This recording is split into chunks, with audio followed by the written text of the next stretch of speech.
Hey everybody, how's it going? Welcome to the Big Blue House. Today we're going to be doing more Chrono Trigger, of course.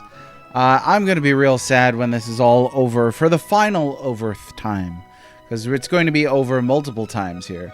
Marius Thorpe, Thorup, thanks for being Marius Thorup 12. Thanks for being here. Congrats on Arithmetician for the day. And Dan, always good to see you. This is really the finale for Realities this time. Yeah, right? It's going to be multiple finales here. Finales. So, we're going to go ahead and deck out everybody here. I thought I grabbed Marley's best weapon, but maybe I didn't.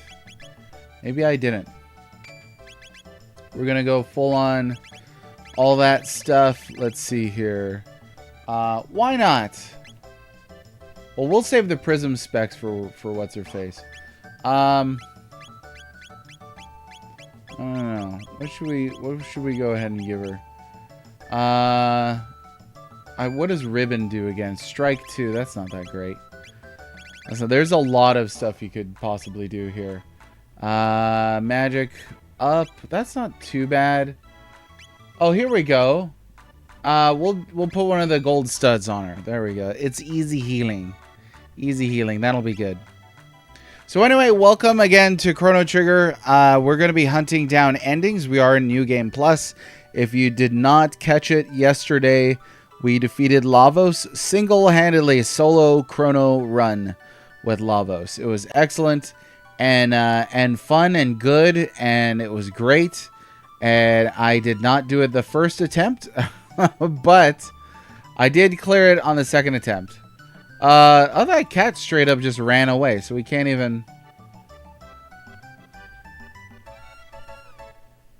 Maybe we got to talk to the girl first.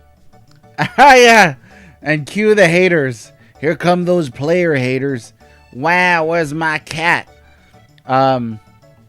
Yeah, despite the odds of the entire chat telling me it could not be done, I'm really glad that was on recording. I'm really glad it was on recording.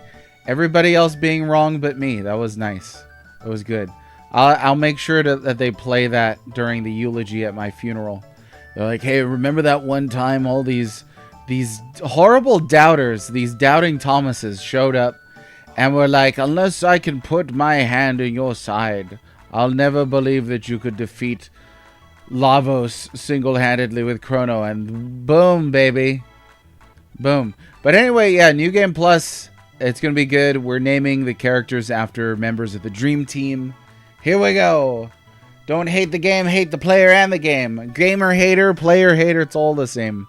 It's all the same stuff. So, hey, ending number 2 that we're shooting for is we need to go through the Middle Ages sequence here, and then when we come back, we need to defeat Lavos with Marley and Chrono. You can get the Dream Team ending here with Chrono and Marley, but obviously it's harder to do it just with Chrono, and I'm a huge friggin' show off. So, but the next one is with Marley, so it should be a little easier. She can just focus on healing the whole time, and Chrono can focus on damage. You're a doubting Dan. Thank you very much. That's a doubting Tom if ever I seen one. Here we go. Yeah, no, just kidding. We're not really gonna do any voices this time, unless it's new content like an ending or something like that. 12 times is a bit much. It's a lot. It's a lot. Fortunately, there are different ways to approach fighting Lavos. And certainly for the shell, there are differences that you can do, right? So, like, if you plow into it with the Epoch, then you get to skip the shell. If you get to it through the Ocean... Or not the Ocean Palace, the Black Omen, then you get kind of like a boss rush Lavos shell. You could fight Super Lavos in the Ocean Palace. So there's a little variation, but I know exactly what you mean. I'm not really looking forward to beating Lavos, 12 times here. And I imagine when this was made, they didn't really have this kind of notion in mind that you would clear the game once and then speed through it a second time and get every ending back to back to back. I imagine that they wanted players to kind of explore that and feel that out without treating it like a checklist. But it's 2025 and we're adults and we treat games like checklists these days. So that's exactly how we're going to do it, unfortunately. No, Marley, don't come back. I like the idea of a character maintaining some kind of ancestral, temporal memory from a timeline that no longer exists. That seems like a very Chrono Crossy notion, but not something that really appears in Trigger, I think. But that said, I am looking forward to a variety of these endings. I haven't seen all of them since the mid-90s. No. I think I've got all of them twice. So this will be the third time. But I can't remember the last time that I did it. It was mid-2010s or something. It's been a cool minute. Enough to where I will need to use a guide to treat this game as a checklist. Because I don't want to miss one. We don't want to, go through all this and then just be like, oh no, we missed one of the endings. Start it over. So yeah, we don't want to do that. We gotta be careful about that.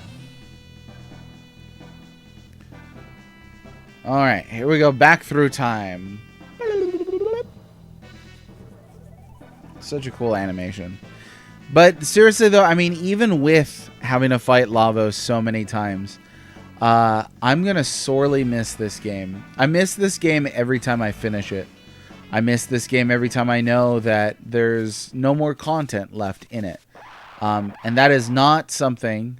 A couple people online misconstrued that expression. A couple people thought, I was advocating for them. Hey, you know what they should do is bloat Chrono Trigger, and I'm absolutely not advocating for Chrono Trigger bloat. I think Chrono Trigger is perfect as is.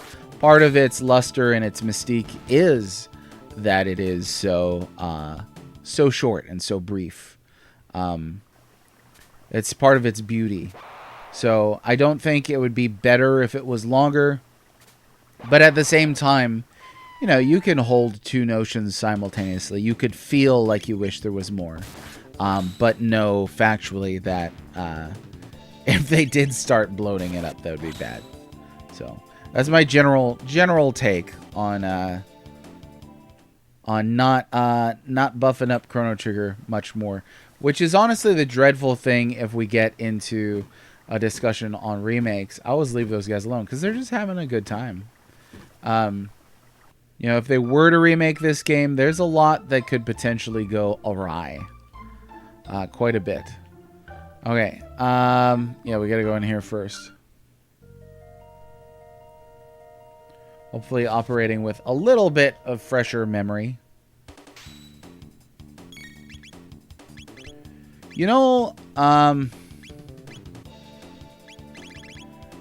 This might be a time to... I don't know, maybe not. Might drop a gold stud on Chrono here. Or, sorry, Akira. Just so we're not going to have to worry about healing up so fast. But I don't think it'll be that big a deal. There's a power tab. Again, that'll come in handy. That bottom one is fake. That'll come in handy for this second Lavos fight. Which I don't know if I'm more nervous about than the solo Lavos fight. Because at least with the solo Lavos fight, I'm like, I only have to worry about Chrono and Chrono's health. And I feel like I can manage that. But, with having Marley around, it's one more mouth to feed. And I don't think she can tank as much as Chrono can. I think Chrono is far less tankable. Oh, no, Marley is far less tankable. Tankish? Tanky. Oh, I thought one of these had a... like a goat man in it.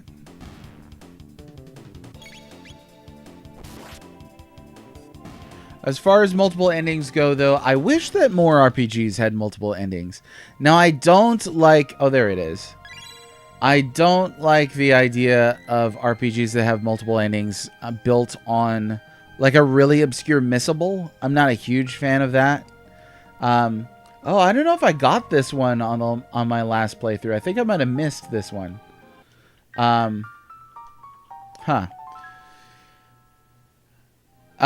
You know, that being, I'm struggling to think of a specific example. Maybe you could think of one as I'm talking, but, you know, there'll be some RPGs where if you miss something early on, it'll change kind of like the ending. That feels terrible.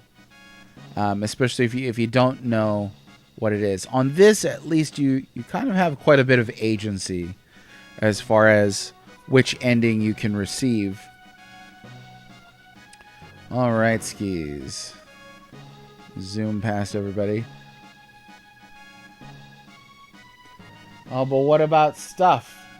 See, even though I'm at the end of the game, I still like free stuff. Who doesn't? Mr. Temper, you are definitely not first, but congratulations for being first to fourth place today. Congratulations. Congratulations. Oh, that reminds me, Nintendo Direct on the 13th, I think, which somebody, or 12th, somebody pointed out is day before Mario's 40th anniversary. So I don't know if we will start to see some new Mario content. Maybe they'll announce the big Mario platformer for the Nintendo Switch 2. Now, I'm of the opinion that the Mario franchise is pretty rare in that there are so many games that are of such high quality, especially if we're talking about, you know, like the core series. But I think generally I've enjoyed pretty much every Mario platformer that I've played. Except for like the Super Mario Bros. Wii. Wasn't a huge fan of that era. And Mario Sunshine is really hard to play. But other than that, I think I genuinely really highly rate and really highly love. First in my heart. I just noticed that right now. Oh my goodness. Really love Mario. And I would love to play Mario RPG soon. Komodo Bone, thank you for the lurk. I don't remember what they sound like, but I always think of the lurkers from StarCraft. They'll probably sound something like that, because that's what all the Zergs sound like.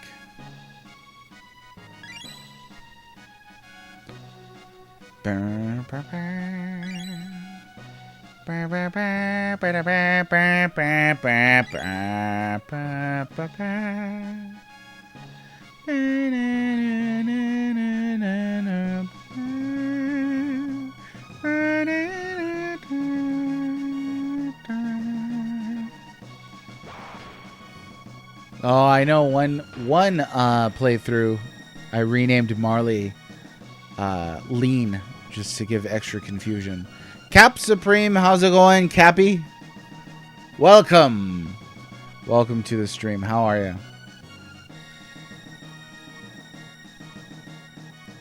We're just talking kind of randomly about the endings of the game.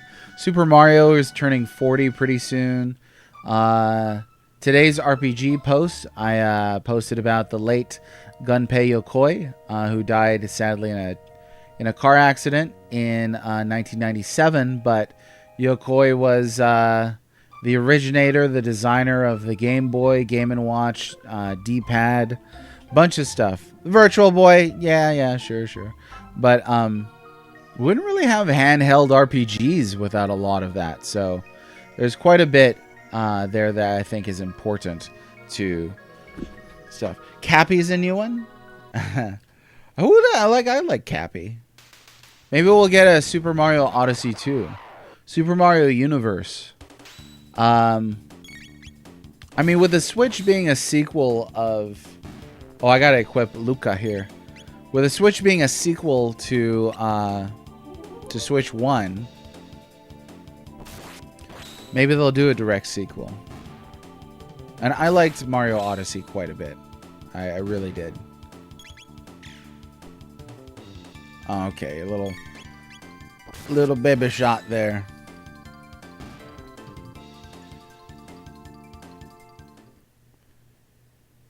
Okay, right after this, remind me to equip Frog and Luca. Now, here's the thing: is we need to name Frog after one of the Dream Team members, and I'm not sure how to kind of play this out just yet.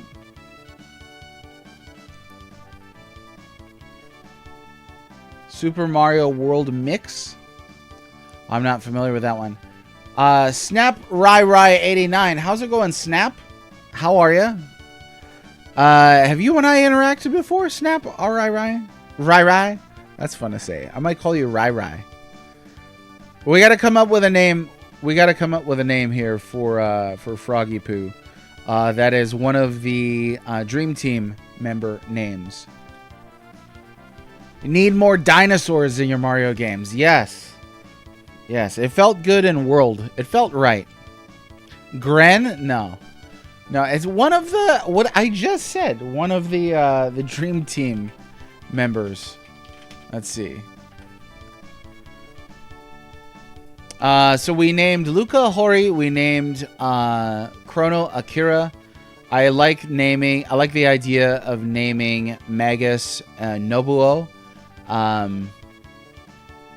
Oh, Hero. Follow you on X for a solid link to stream. Yes. Hey, thanks for checking it out. I appreciate that, Rai. So we've been playing through every Super Nintendo RPG, and I think I've got 9 left or so to do. But we're on Chrono Trigger now. I just finished it earlier this week and still love it. My favorite game of all time. And now we're pursuing all the endings. So yeah, I really like Hero. So that's our Hironobu Sakaguchi reference. We still need to do... Mitsuda is Marley. And then Aoki might be... Aoki might be Ayla. Oh, and then we're going to go with HD 2D for Robo, but that kind of breaks that up, doesn't it? I don't know. I think that's legitimately the whole team though, so we might have to do that just to break it up so we got enough names. I like Hero though. But Rai, I hope you're well. I hope you enjoy what you see. I'm not doing all the voices this time. We did the voices the whole time before. We did like a current... Mayhap a hidden door lurks nigh. Let us search the environs. Which really sucks the drama out of some of the scenes with Frog in it. Okay, Wonder Shots. Prism Helm. Sure, why not? Zodiac Cape. And then she is going to benefit from the Prism Specs. And then Frog does not have the Masamune right now. We're going to have to get that again another time. Nova Armor and... Let's see. Oh, with 1 speed increase, we can max his speed out. So that's cool. What do we have here? Sunshades. Might just do Power Seal. I think we'll do that. Wait, the project. Yeah, so, not that long, actually. I mean, we're nearing the end of it, really. I had to come back to a favorite here since it's Chrono Trigger's 30th anniversary. And it had been definitely more than 5 years. Maybe it was 7 or 8 years since I'd played Chrono Trigger. So it was definitely time for a replay. I'm also counting as playing through every Super Nintendo RPG. I'm also counting the games that I beat as a kid. So I'm kind of giving myself a little, head start. But I think I'd already beaten maybe less than half of the games. Now my list includes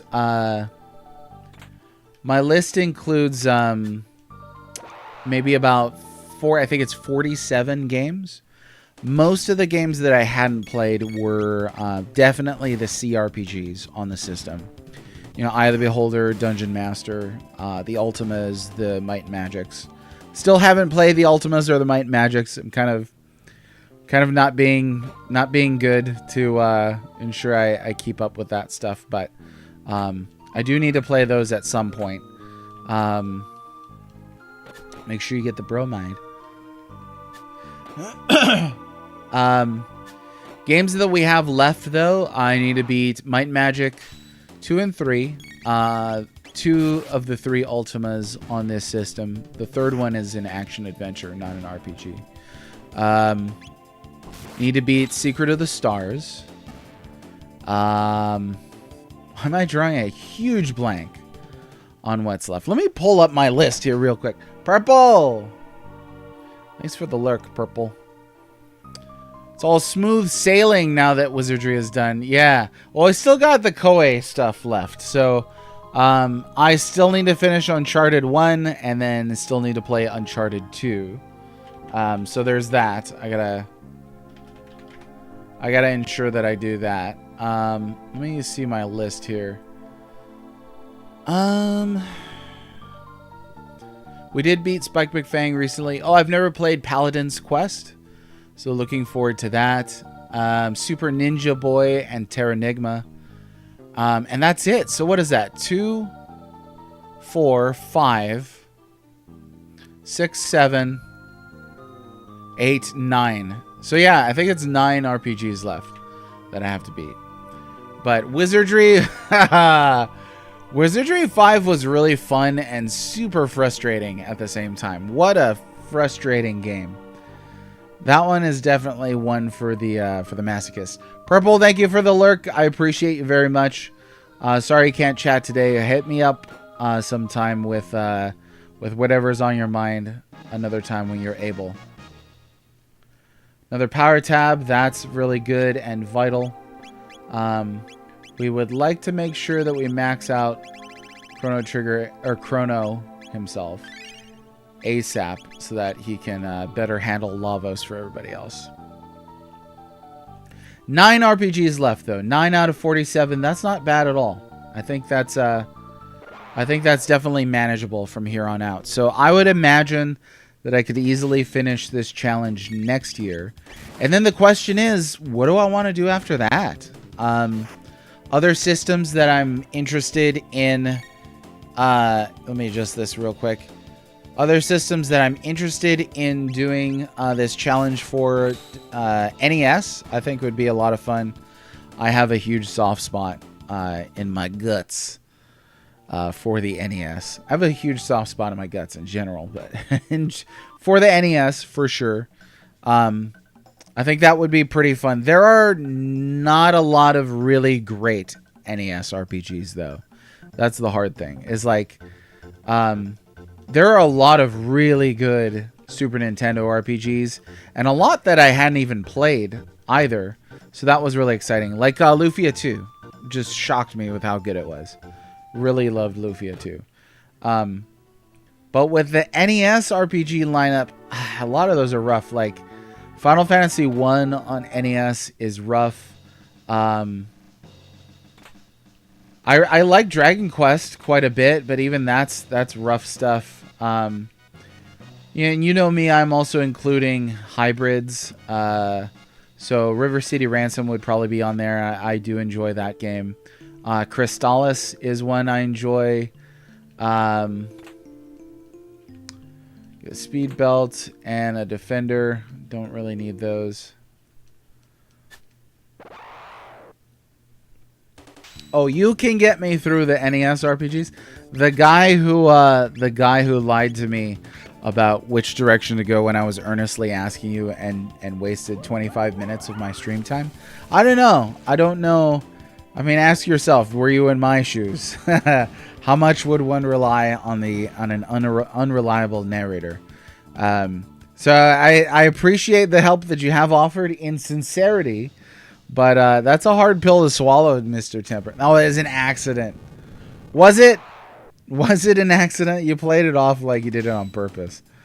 So yeah, it's tough to trust a troll, and that is by your own admission. So there are I want to say there are like 30 NES games that would fall on my list. I made a list at one point of NES RPGs. But yeah, there's a lot of rough stuff on there. Quite a few Dungeons and Dragons games on there too. Quite a few D&D games. You know, and that's like that. Yeah, it's just it's going back pretty far. I really think the golden age of console RPGs is the Super Nintendo PS1. So now, are we counting Destiny of an Emperor? I always forget. Are we counting that one as a strategy RPG, or is it just pure strategy? Because I know there's stuff like on this system, like Gemfire, I didn't include. Liberty or Death, I didn't include. Stuff that was pure strategy. And I know Koei kind of skirts the line there. That one's Capcom though, right? Siren Song, how's it going? It suggests Vita RPGs, but I don't know if there are any Vita exclusive. Oh yeah, I don't know. They don't have to be exclusive though. So there's that.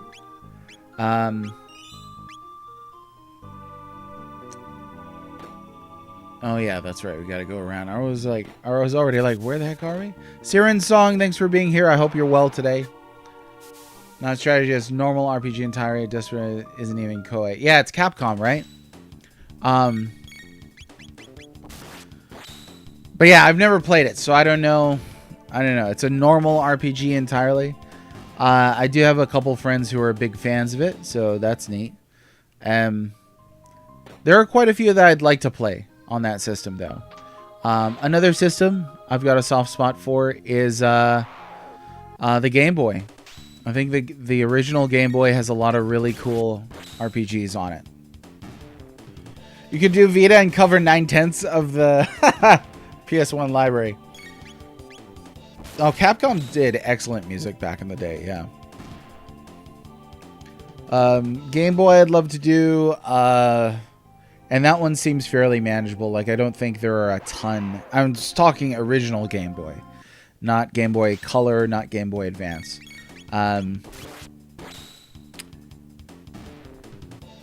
I'd love to do the PlayStation, the original PlayStation.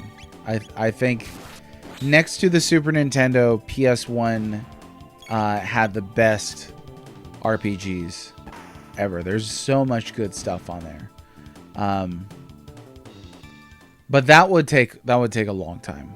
I think my friend Cinco Play and I think he had a working list of PS1 RPGs, and I began one and kind of adapted his and got to building my own.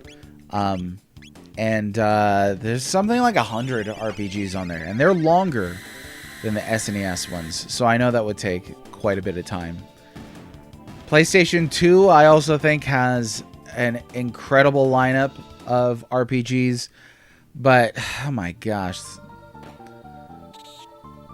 the best-selling home system of all time, I don't know. There's gonna be like, there could easily be 200 RPGs on that system. There really could. Fortunately, I've got a head start on a lot of those, so I don't need to worry about beating all the Final Fantasies, of course, Chrono Cross, Breath of Fires, stuff like that. But there is definitely a lot on PS1 that I have not played at all. Maybe I ought to give myself something easy. Like, what about beating every Vectrex RPG? There was only one, and it was canceled. I think it's called Dark Tower. Something like that. Dark Maze. That would be easy.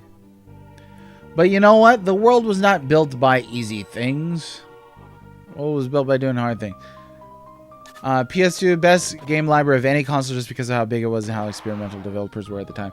Yeah, it was that nice, like PS2 is a nice blend of, you know, high budget games, experimental games, games in their stride from legacy franchises. You know, the kind of that just on the cusp of decent voice acting. Like I think Metal Gear Solid 2 is really well voice acted. And so you could kind of see, okay, this is next gen technology, and then at the same time it has a good foundation of solid games that are not just like, hey, but we made the graphics better. You know what I mean? Something for everyone. I think that's definitely a true statement about the PS2. If you cannot find a PS2 game that you like, you're definitely not looking hard enough. So there's gonna be lots of good stuff on there. Oh, I always try and get those chests before it triggers this, forgetting that you definitely cannot do that. Whoops. But yeah, after PS2, I think is when I personally start to lose interest. I don't have a huge interest in general for PS3. I think the Wii had like some pretty great games on it that were exclusives. I think Monster Hunter Tri is fantastic. I think a lot of really great first-party games are on that system. We have to. You're not doing it right if you don't X-Strike Yakra. So we gotta make sure we do that. There we go. Easy. So I think, yeah, going past PS2, there's not a whole lot that interests me. And then it gets harder, right? Like if I was to say, let's play through every Nintendo Switch RPG, that to me sounds impossible, right? Because now we're starting to get into Steam ports and shovelware and quite a lot that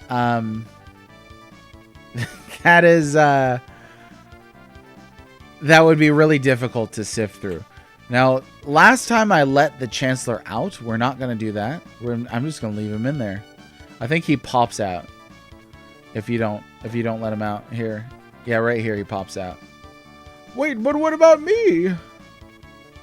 Yeah, he let himself out. Every Dreamcast RPG, that would be cool.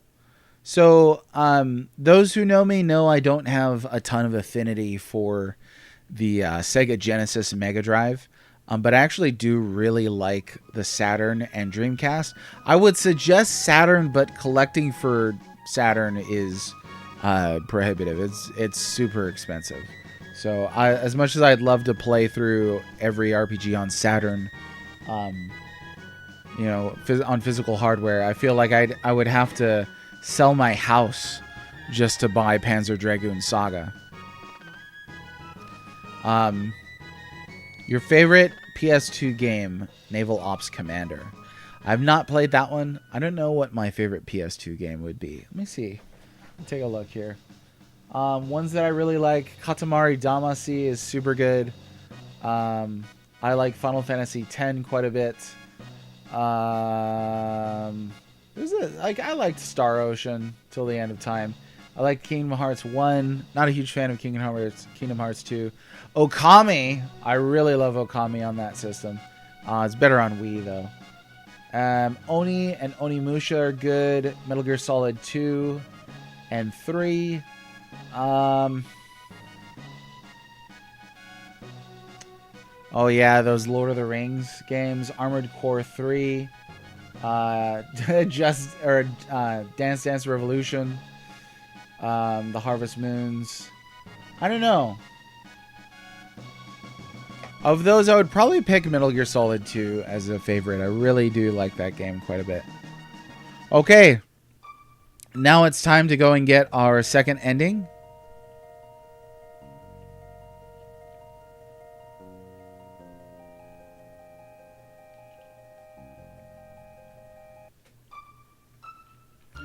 But going back to your question, Siren Song Dreamcast RPGs. What are some Dreamcast RPGs that you think are must plays? I'm actually struggling to think of a Dreamcast. Oh, Guardia 2 was on Dreamcast. Oh yeah, I forgot. Darn it. I was about to just leave Marley here stranded 400 years in the past. Whoops. Was it 400 or 600? 400 years in the past. Metal Saga. So I've definitely not played that one. Evolution 1 and 2. Are those RPGs? Egg. Yeah, I don't know. Not super familiar with these. Is Shenmue, is that an RPG? I can't see my Dreamcast collection from here. It's not huge. It's not huge. I mostly play a lot of Crazy Taxi on Dreamcast. But, oh, Skies, yeah, of Arcadia is on there.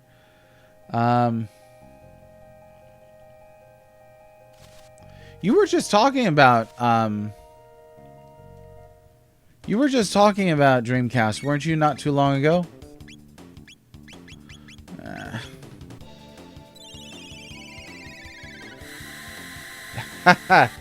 Chrono got what's coming to him. Record of Lodos War. I'm looking. I don't think I own.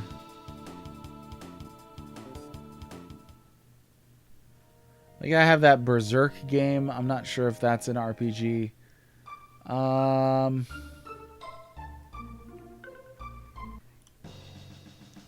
Time Stalkers. I have that one.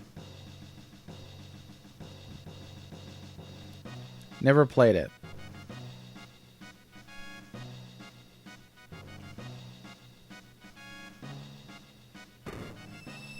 Bibbidi bobbidi, time paradox fixed. She changed her clothes in the time paradox universe, though, so that's nice. Oh yeah, can one still play that on original Dreamcast and do all the stuff? For PSO.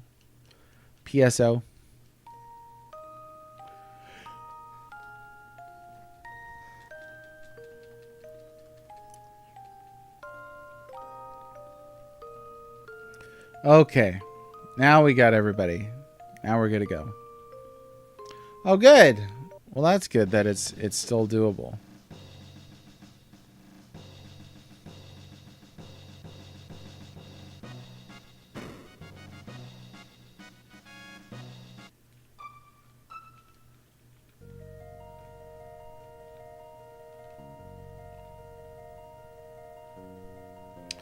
I think at this stage, if that was something that I did attempt, I would have to for sure do.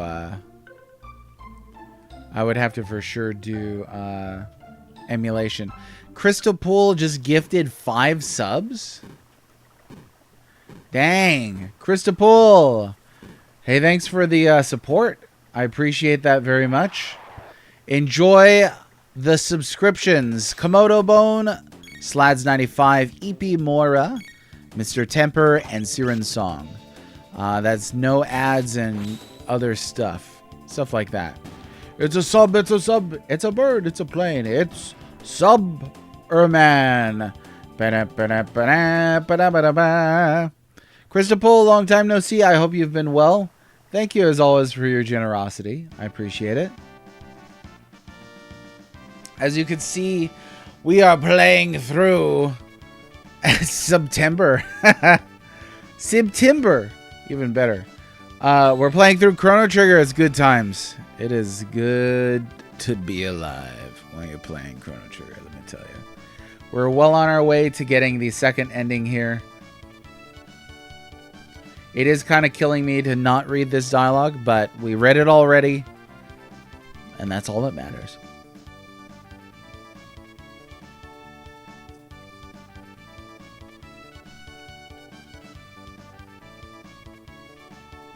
There we go. Attaboy. All right. Who's hyped for more Lavos? I already fought him yesterday twice. Today I'm shooting for 2 endings. So we'll see if that can be managed. We will go out and save, though.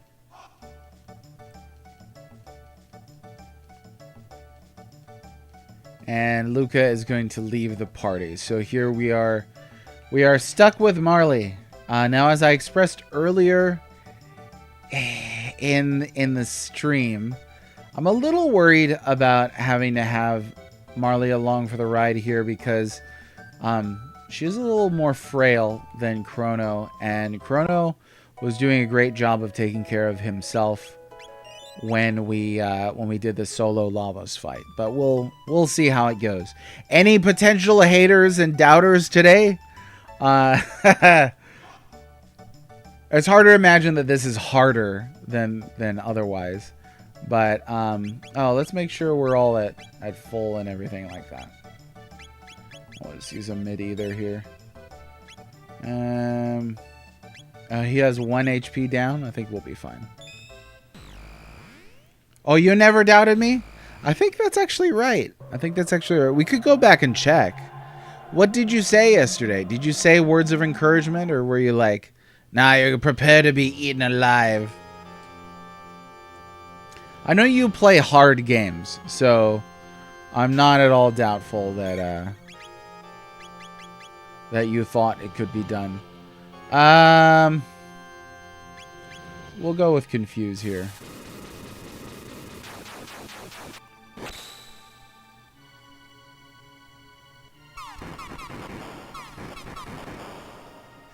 I almost don't want to even bother with all the shields and stuff like that. Mitsu looks like she already has a shield up anyway.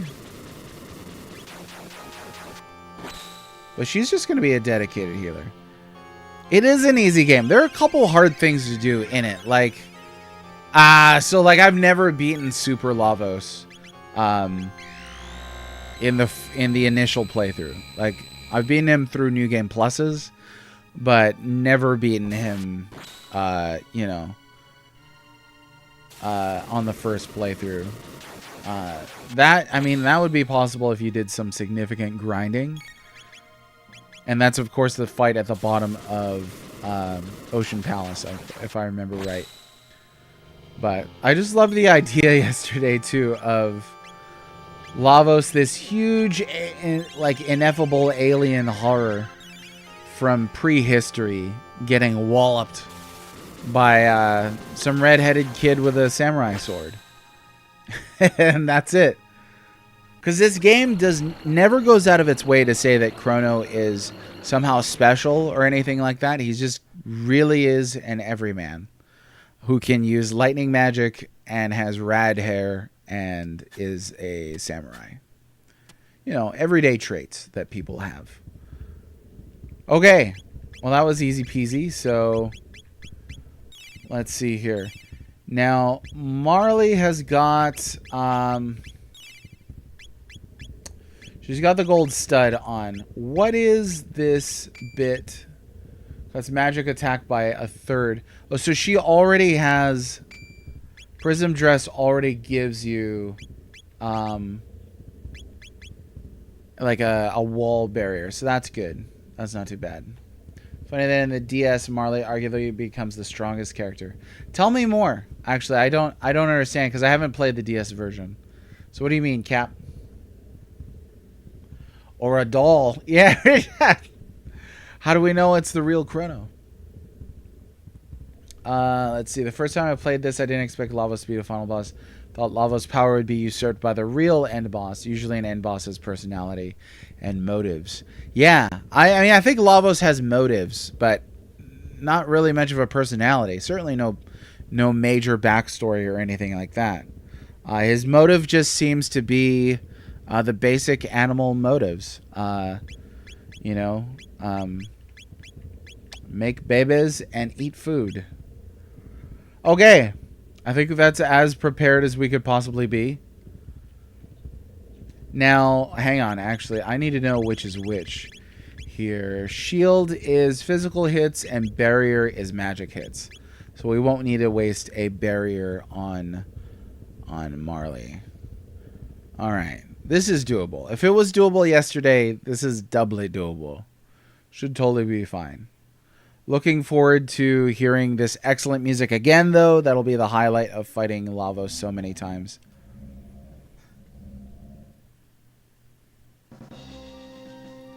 This is Lavos. And then she kicks him into a hole. This is Sparta.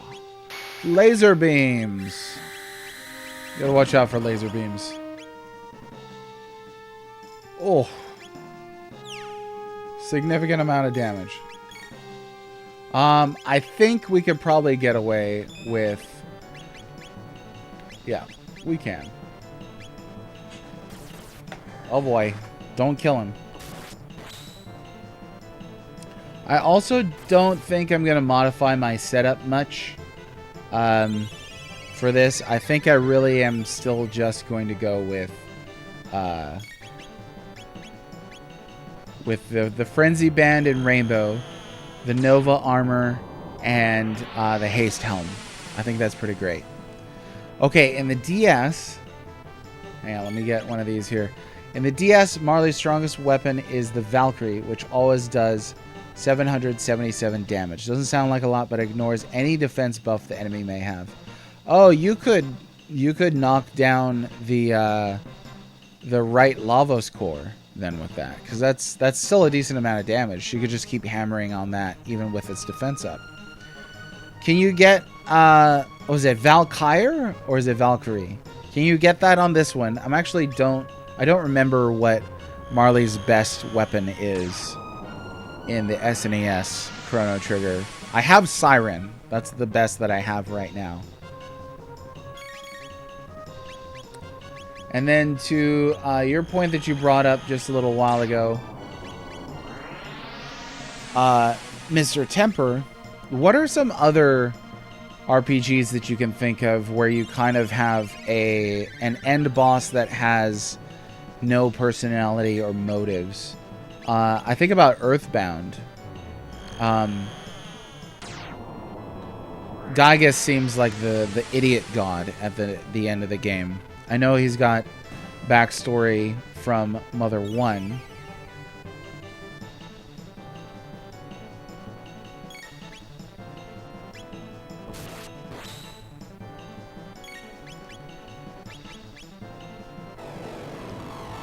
Oh boy. Oh, Siren is the best for her on this one. Okay. Yeah, Gygas would be one. Lavos. You'd think I would remember more from the same system and all that, but I can't think of it right now. I know there are some Final Fantasy final bosses that are very much like that, in the vein of like a final boss without much personality or motivation. Necron comes to mind from Final Fantasy IX. Cloud of Darkness, I don't recall there much being to that in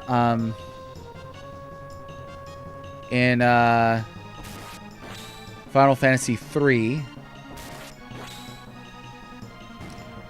Like it was with Final Fantasy 1, you've got, a character with some personality. Okay, she's probably just going to be on standby. We'll just make sure everybody's health is up.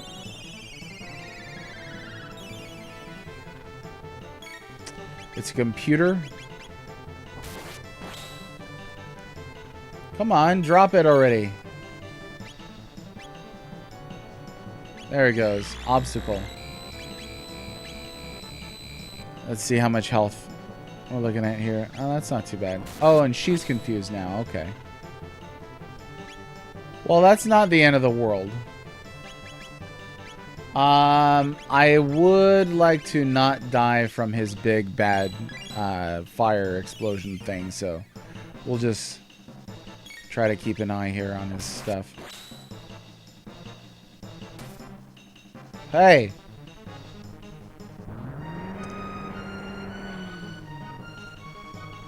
Oh, I think Chrono's shields are down, so I need to put that back up. Just so we don't get hit with...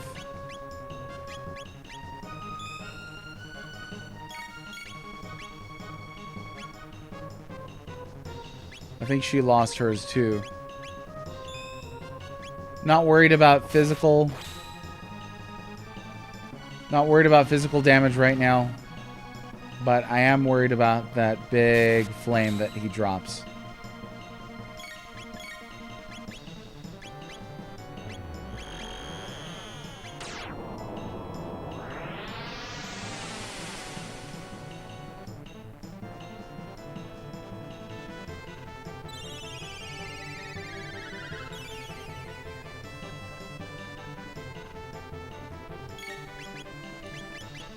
To confuse here a couple times. It'll be almost the same as a Luminaire. I think he's getting ready for it too, so we got to be close.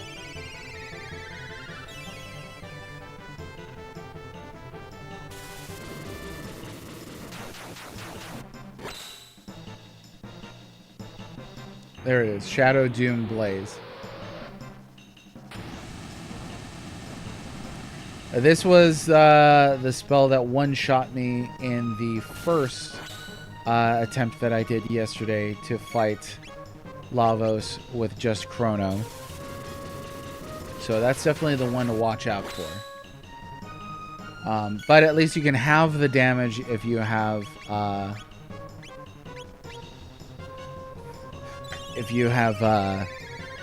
barrier up. Because I don't know if this is doable.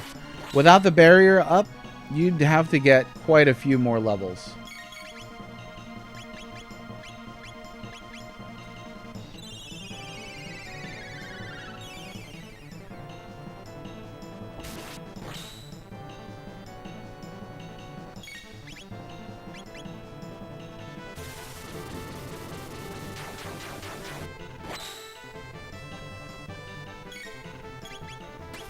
You just go ahead and tag him for 176. Why not?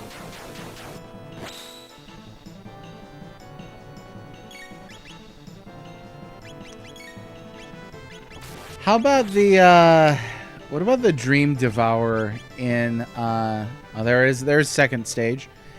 The Dream Devourer in Chrono Cross. At least half of it is like a mindless thing. Except instead of eating, biological organisms, I guess it eating time. But half of it is spoilers, so don't want to mention too much. But that might count as kind of that motiveless thing. It's humanoid. It seems like it has collected all of the vitality from the creatures who have lived on this planet. Are you saying it's the reason we're all here? I love how she's talking to herself. This is Akira's and ours, everyone's. And I mean everyone's world. She's a little Final Fantasy VII preachy. Can you hear the planet? I know you can. Oh my gosh, this music is so good. Okay, dokay. The time has come. So, we could just hit it with a couple things here. I'll wait until we need a Mega Elixir, and then I'll go ahead and drop that on there. But I do need to get all our barriers and stuff up. Because that could be spicy without it, for sure.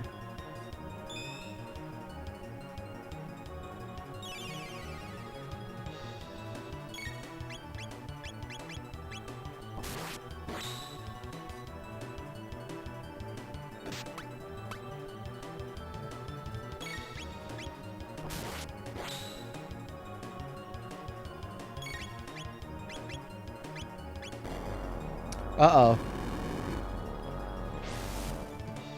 I was just about to... Okay. Woo!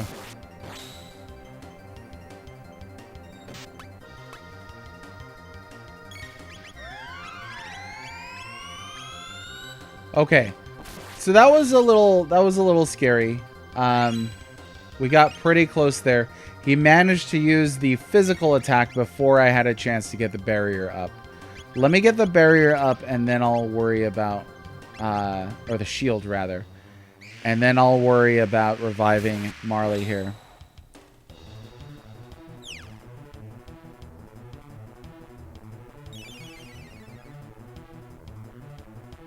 And I had a feeling that this would kind of turn out this way. Really kind of unsure if Marley was going to be, you know, extra dead weight on this team. But there's not much I could do about that.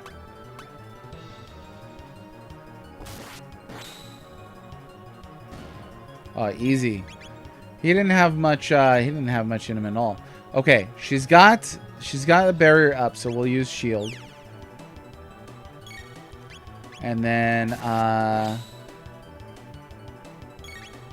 why not? We'll have her use. There's the defense shut off. So now, what I need to do is just attack the one on the right. Once the core goes down. The middle, then we should be okay. Or I'm sorry, once it revives the left core, then we can drop the middle one. So that should be handy.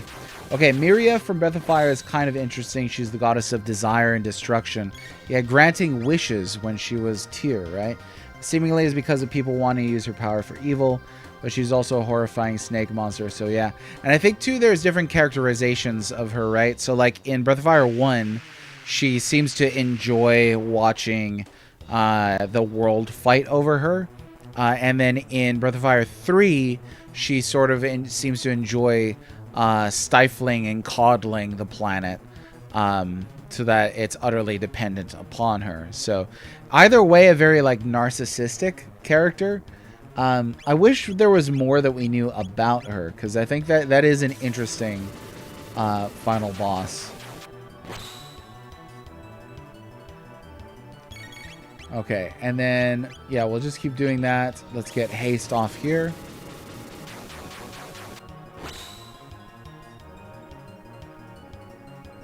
It is remarkable how little sometimes you get about a final boss in the, certainly in the 8-bit, but definitely still, too, in the 16-bit era.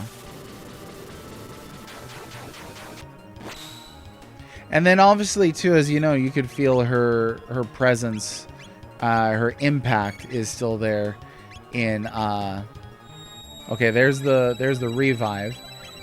Her impact is still there in Breath of Fire 2, where she's just left the seed of evil, Death Heaven.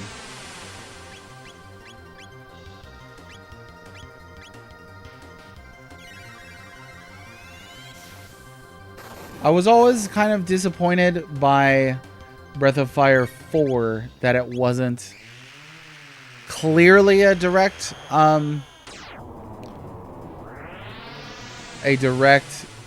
sequel to 1, 2, or 3. It's kind of confusing as to how that works. Yeah, I don't remember seeing that last time. I don't think he did that one last time to me. That might possibly be a counter. Let me... Well, you know what? I could have just done that. I should have just used an either on him. That's okay. We'll miss a turn here.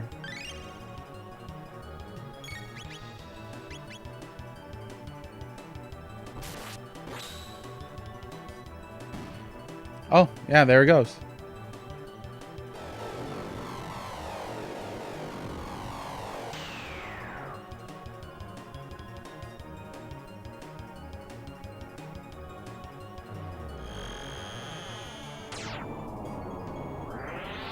So did not even really need to use that. But that's all right. That's okay.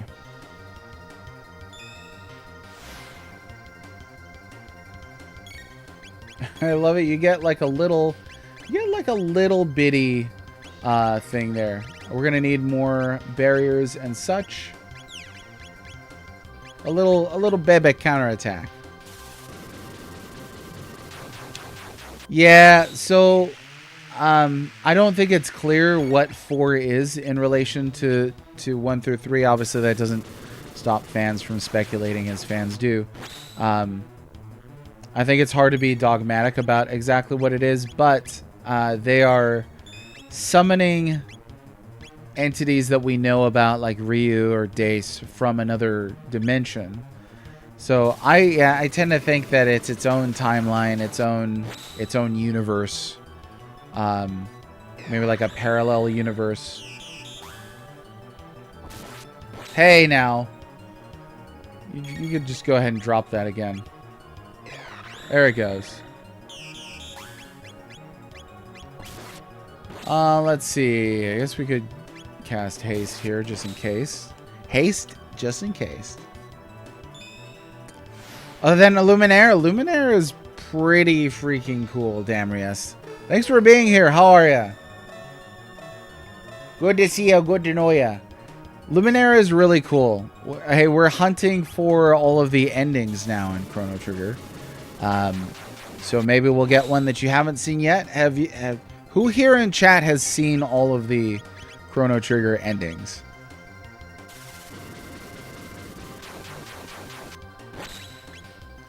Well, actually, she should probably heal up. Probably be responsible here. Responsible healer. So you have not seen all the endings. Did you see the developer ending before?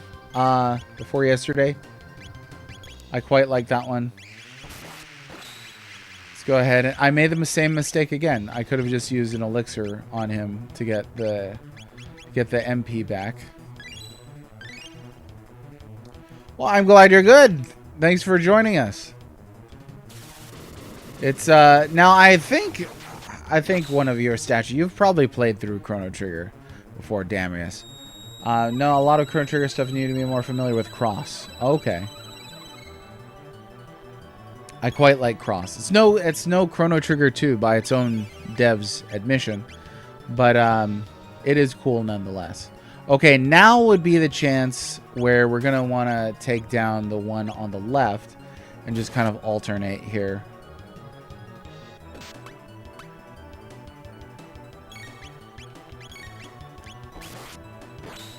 It's definitely easier to get lazy with the barriers on this. Cap Supreme, you've seen all the endings. Let's do a Luminaire here. Did them all back in the 90s. Very long time ago. Did you use a strategy guide for those, or did you just kind of seek them out yourself? Favorite ending is Magus Frog battle ending. Oh, it's good stuff. There's so much good. The first time I did the game, I was doing multiple New Game Plus runs, and had kind of figured out that, hey, if I try to beat Lavos every time a chapter changes, then I can see a new ending. So there are a couple where you gotta wait a few chapters, but beat Lavos a ton of times. This took like a whole summer to really trial and error it. And then later, eventually, and there it is. Later, eventually, got the strategy guide and was able to do it again. So this will be my third time going through them. It is possible to find them without the guide, but obviously the guide is extremely helpful. Time saving feature. This is really difficult to look at, so would not recommend if you're averse to flashing lights. So much flashing. They just didn't care back then. They didn't care. Like, I watched a while ago, watched through the entire Pokemon anime at the time, as much as there was, and I got to even some of the banned ones and watched Electric Soldier Porygon, and I was like, who thought this was a good idea? It's so flashy. Did not have a guide. It was just my favorite stay-at-home I'm sick game to play. Nice. Yeah, and like, yeah, you can absolutely figure them all out like that. So yeah, there's that. Princess, wearing our disguise again, are we? Notably, this is another playable ending. So there are multiple playable endings. They aren't just all a cutscene ending. Princess, wearing our disguise again, are we? A little brrr.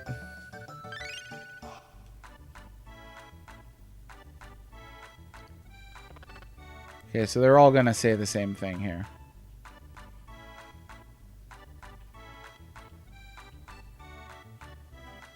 Oh, he said a little something different.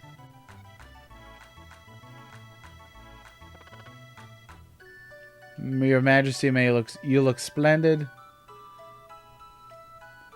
You could... That's kind of bizarre. Like, you could actually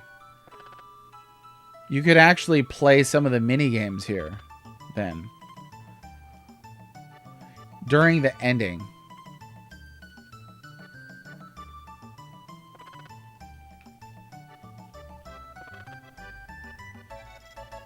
Princess, wearing her disguise again, are we? Something doesn't look right. Let's return to the castle. This one, I remember this one.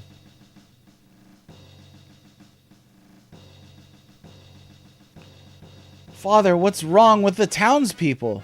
Where have you been, Nadia? First, calm down. And why those clothes? Everybody keeps saying that. What do you mean? What are you babbling about? You didn't keep dressing that way. Oh, boy, I can jump. You're just in time. We found this 400-year-old wedding album in the treasury. Uh-oh.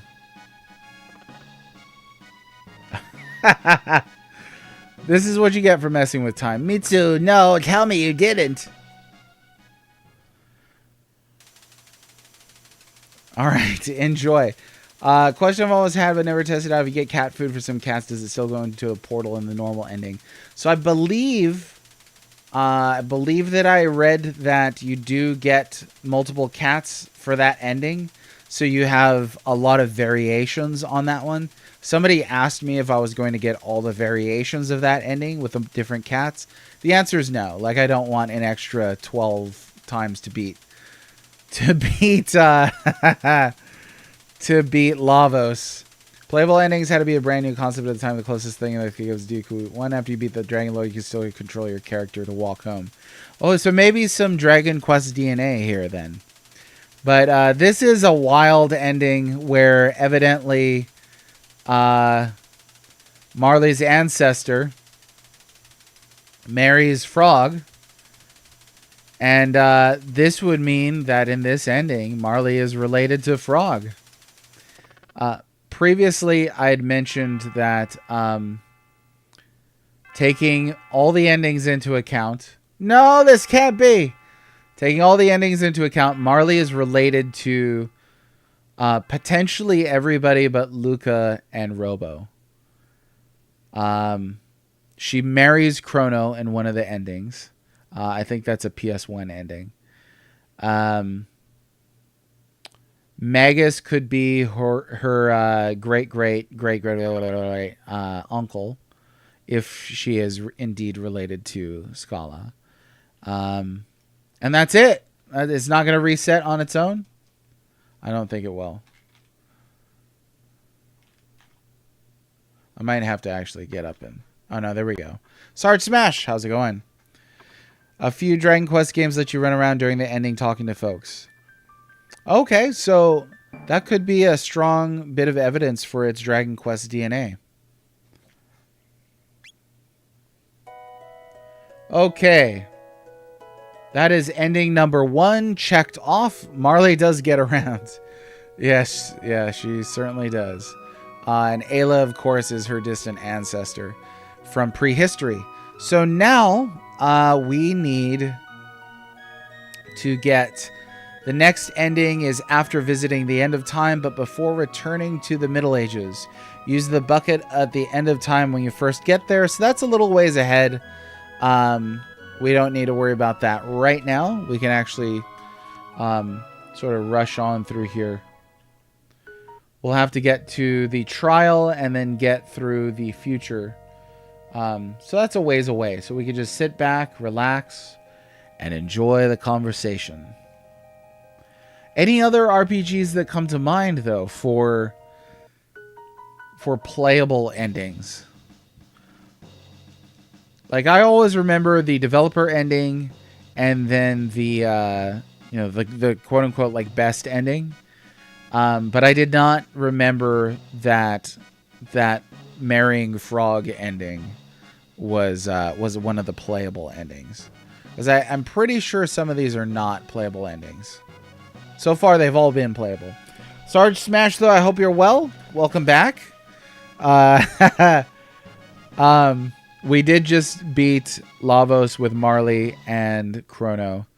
And as far as I'm concerned, those are the two hardest ones to do. But now we've got to worry about Super Lavos. I don't know if we're going to be able to beat Super Lavos on this playthrough. We could certainly try, but we'll see how that goes. I don't remember beating him. I'm sure I have. Yeah, my day is going great. Chrono Trigger, middle of the day, it's awesome. +2, the weather down here is amazing.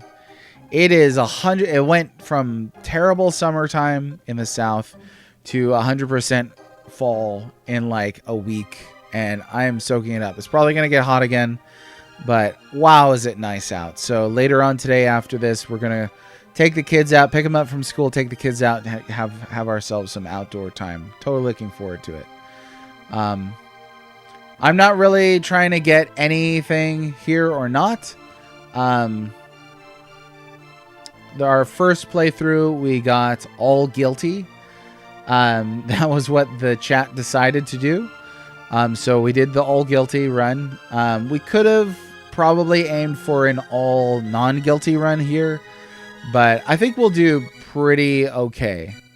I'm not exactly sure though, but here's the little cat girl. Destiny of an Emperor NES, you can continue to travel and fight bandits and rebels after you've conquered China. Okay, interesting. It's been great in Mississippi. Yeah, that's nice. Damrius, thanks for popping in. Hey, I appreciate you stopping by. I hope to see you again sometime. We got to talk more Warhammer again at some point. I would love to. Take care, though, and have a great time at work. Thank you. Thank you. Usually you fry eggs. Yeah, I actually did that when I was in Cali. Southern California, high desert. It was one of those 115-degree summers. Celsius. No, just kidding. Yeah, I cracked an egg on a sidewalk. It took a little bit of time, like an hour, but I came back and I was like, that is a fried egg right there. I nearly did it on top of my car, and then I was like, I don't know what this is going to do to the paint, so. Oh, see, I forgot about that. You have to check the princess before the pendant. That's one that I usually miss because I forget. This song is so good. Now, one of the wild things about the development of the music for Chrono Trigger is a really famous story that Mitsuda gave himself ulcers, overworked himself, slept at his desk to complete the soundtrack, and so they needed to acquire the aid of Uematsu to help finish the soundtrack. But quite a few not guilties here. But one of the stories that came out of that is that there was a hard drive crash, and I believe it was something like a third of all of the songs that Mitsuda had written were just gone, just lost. And so he recreated some of them from memory, but some of them were just ultimately lost. That's horrible to think about. I've lost documents that I've worked on typing up, but nothing of that magnitude. I think that would be really hard to deal with.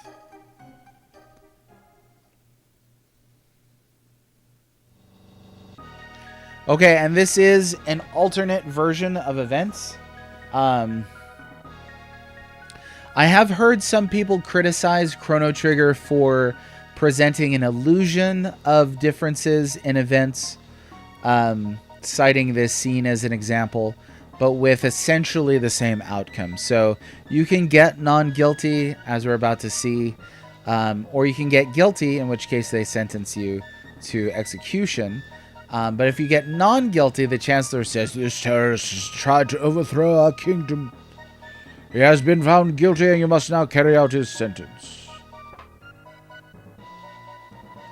So this is the monster who kidnapped the princess.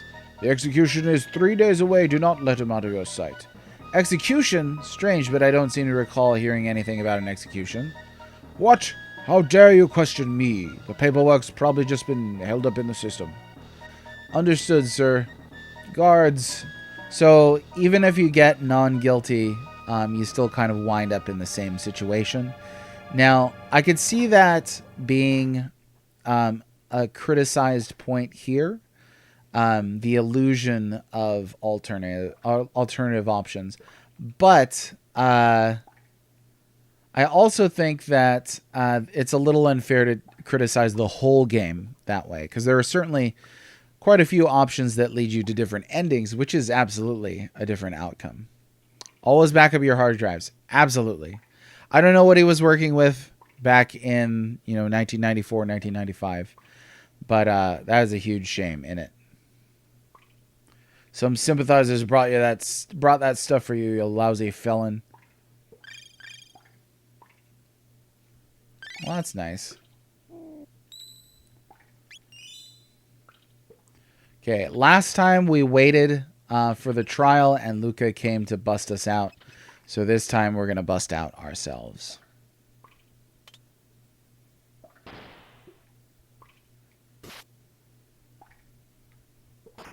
Quite a sword swing.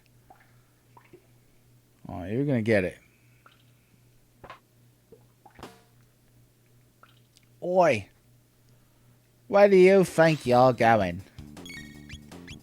I'm getting out of here. That's where I'm going. Cake busted out of prison.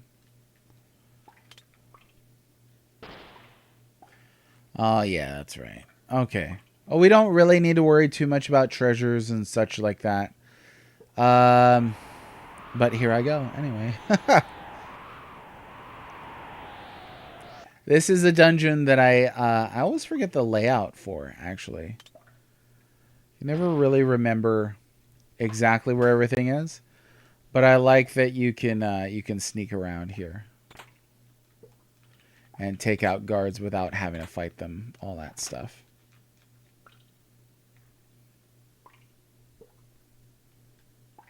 Oh yeah, big dude comes down.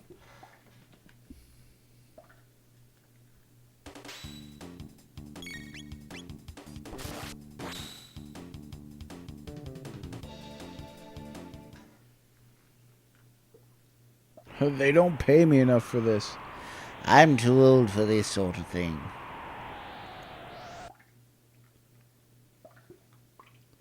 I always wondered if you could just skirt around those, but I guess he can't. Can he kill one without? Oh, yeah. Easily, yeah. Without waiting for them to peek around.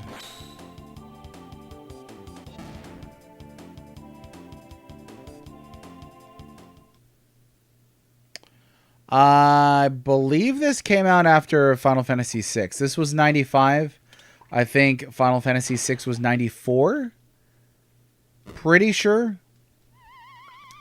Know that during development they pulled staff from the initial Final Fantasy VII project to work on Chrono Trigger. So I'm quite sure that means that 6 was out before Chrono Trigger.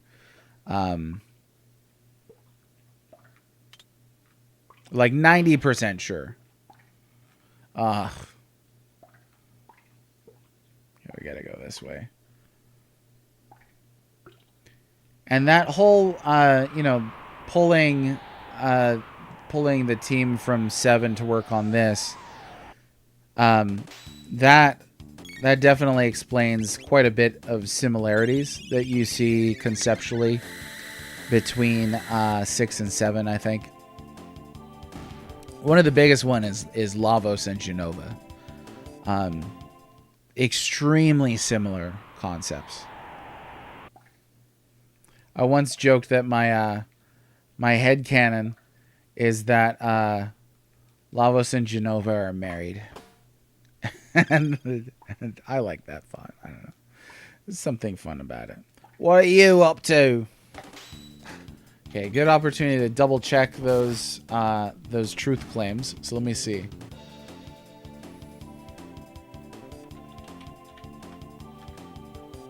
Yeah, Final Fantasy VI was 1994. You can walk between the shield dudes? Oh, really? I have to give that a shot. We saved him last time, so you know what? This time we're not gonna save him. This is our bad guy run. This is, of course, the room that you wake up in, or that you're rescued by Luca in. And so we've kind of skirted along through there.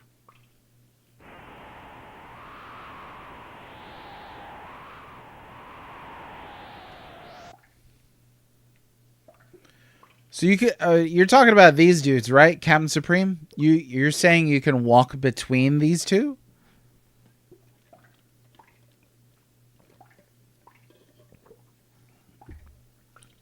I might try that. Temper, why'd you ask about 6 and Chrono Trigger's release date out of curiosity?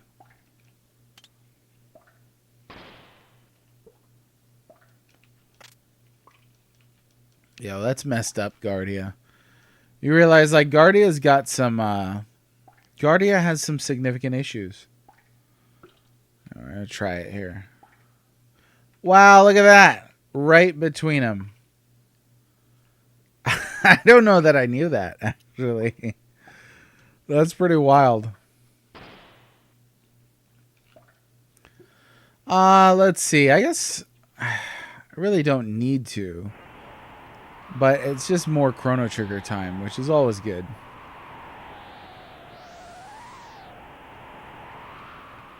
Oh, yeah. Somebody suggested that the laugh that you hear in the Tent of Horrors and the Kefka laugh are the same sound effect, just played at different speeds. I'm unsure about that. I remember hearing that the boo laugh in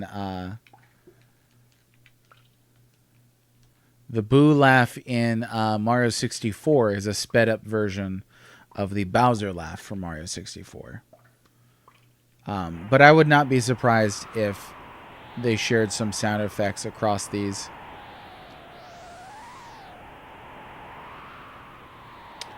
Oh yeah, I'm sure you would have loved Chrono Trigger as a teen. It's less traditional, I think, than Final Fantasy VI. But you've watched me play it. Now, what's your opinion on Chrono Trigger in all seriousness? I know I've seen you joke around about Chrono Trigger and stuff like that, but there have been a couple times as I've been playing through it where you've sounded fairly impressed with the game.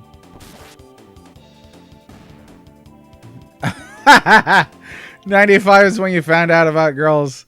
That's funny. RPGs were on hold for a while. Yeah, I was 10 in 95. I was 10, which is wild. My eldest son is 10. I mean, time just goes so fast. Yeah, waltzed right through the shield dudes in question. Yes, sir, Mr. Thou. Welcome. We are getting all of the endings. We got the Dream Team ending yesterday. We got the Successor of Guardia ending just now, where Lean marries Frog in the past, and so when you come to the future, everybody makes frog noises and hops around. Yeah, best guards ever. Well, to be, their shields were too big. They just couldn't see over the shields. Okay, now I want to see, instead of hitting it in the head first, can we just, like, hit it in the body here.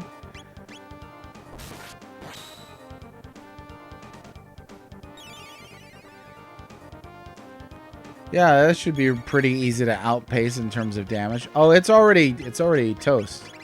So let's see what we got. Fire Sword 2, why not?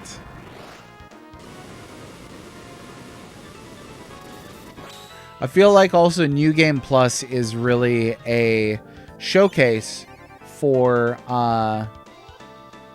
the techs and all that. Because otherwise, you don't really use all of them in the main game. There are a ton of techs, and there are enough characters to where it's hard to see all of them naturally. Let's see. We'll do fires. Oh, no, this isn't going to work, right? Because the head... Oh, well, at least it looks awesome. Okay, just regular attacks. Regular attacks. Well, Mr. Thou, I hope you're well. Thanks for popping in to see us. Have you seen all the endings in Chrono Trigger before? This is a great finisher. I wish more bosses in this game had finishing animations like that. Super cool.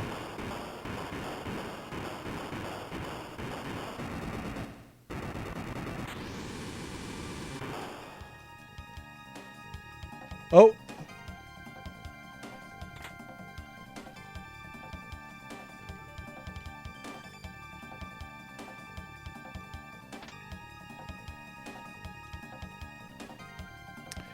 Oh, so you've done it twice as well. Cool. I should have played the DS version. I really should have, but I never have. So I've never experienced personally the extra ending that they added in the DS version. I have watched through it. I missed a couple. It's possible. It's possible. Some of them, I know, I think the first time I did them all, I did miss one, but I was doing multiple New Game Plus playthroughs, so I got them all eventually. I like in this scene that she was wearing her regular, like, street clothes underneath the prom dress. Just in case. Just in case.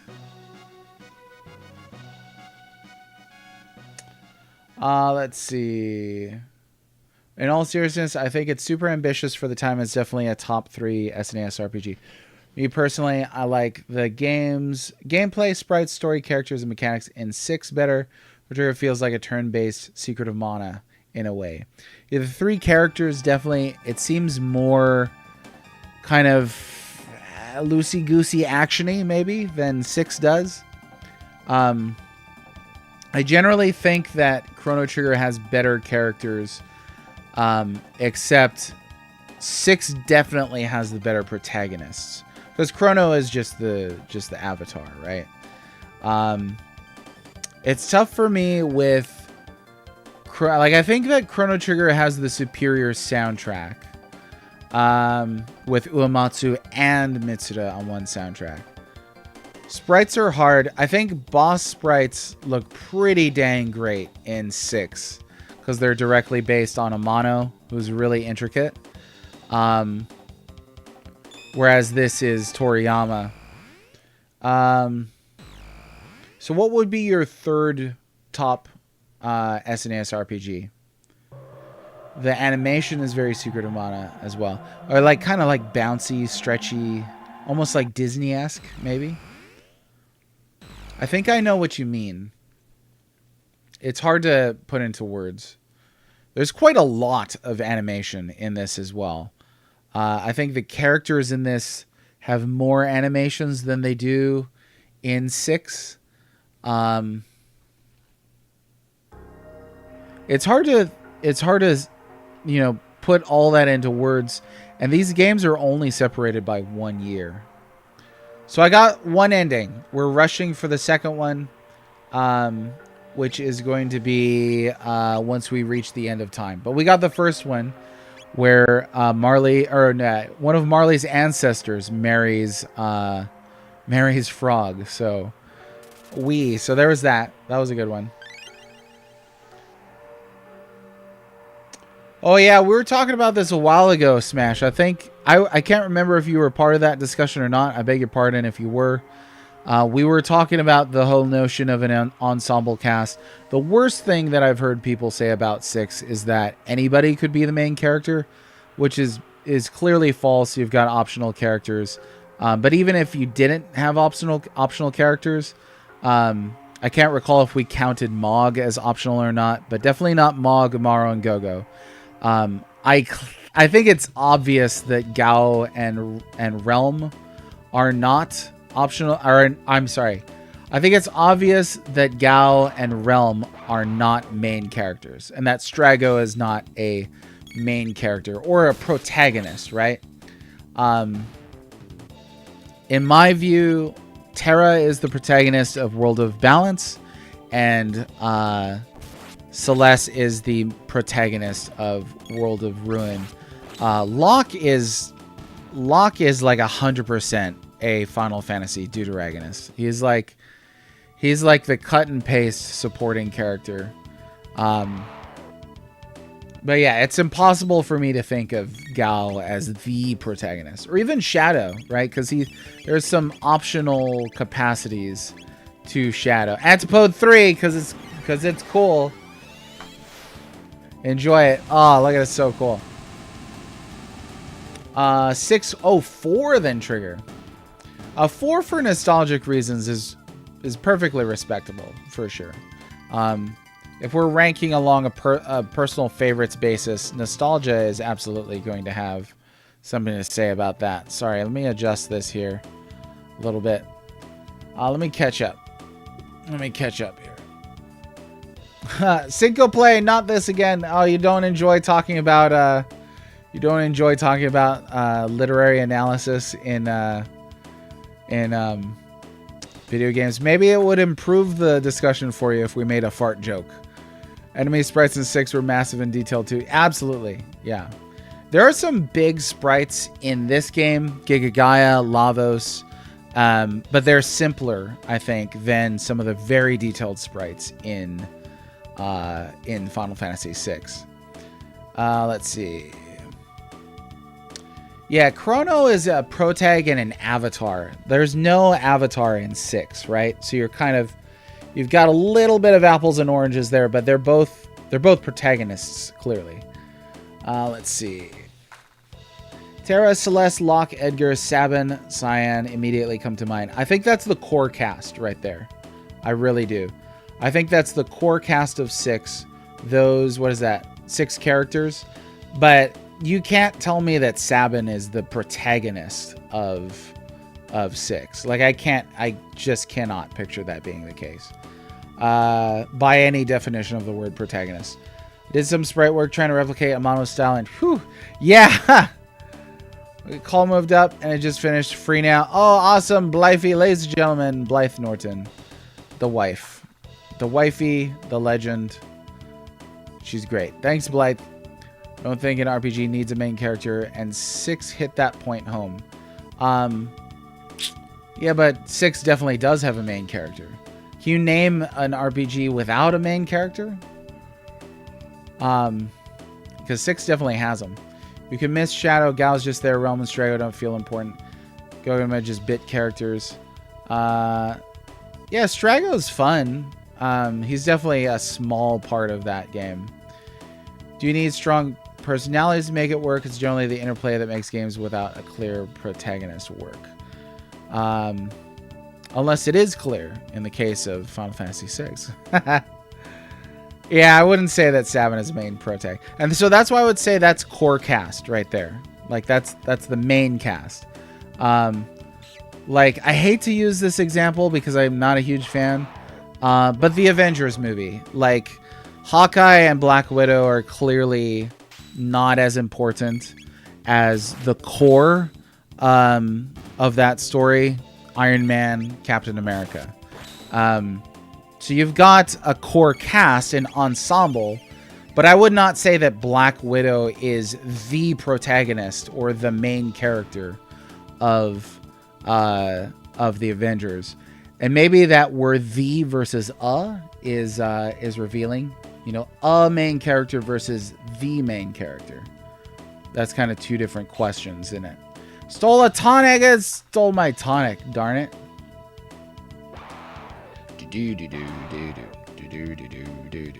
Okay, let's see.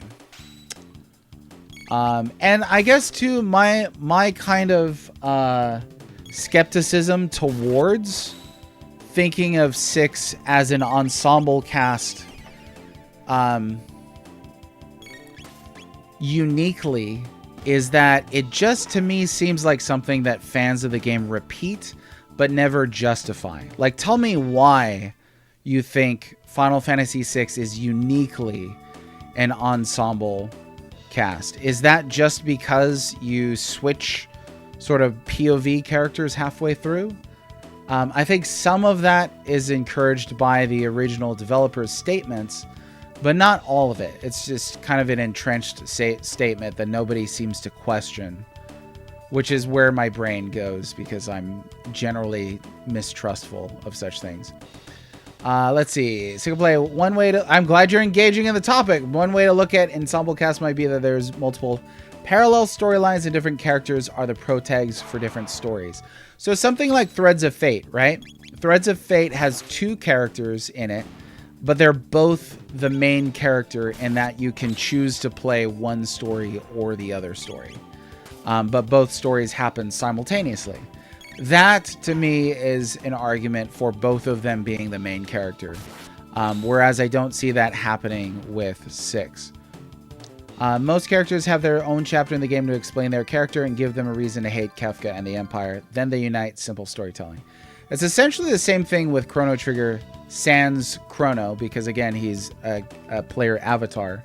But there are chapters in this game which are episodic, and I think this is really a Japanese RPG notion, where you pick a character, you pick up a character, beg your pardon, and the game kind of gives you, it fills in a little bit of backstory, you spend a little time with them, and then you move on to the next thing. Final Fantasies 7, 8, and 9 do that. 8 less so, 7 for sure, 9 for sure. Let's see. I don't think 6 has a main character. Yeah, and I don't know why. I don't know why you don't think 6 has a main character. That's what I mean by a statement that's repeated by fans, but I've never seen anybody make a literary analytical justification for saying that there is no main character in 6. Like, I don't see how you can't see Terra as the main character of World of Balance. And the game, clearly the game's split in half. I mean, a lot of stories split in half, you know, one way or 3-way. Lord of the Rings, for instance, that I'm reading right now. The Return of the King is named after Aragorn, not Frodo. Frodo is certainly the main character in Fellowship of the Ring, but in Two Towers, there's 2 books in the Two Towers, Book 3 and Book 4. In Book 4, Frodo's the main character. In Book 3, Frodo does not appear. The main character is somebody else. Black Widow is hot, so she counts.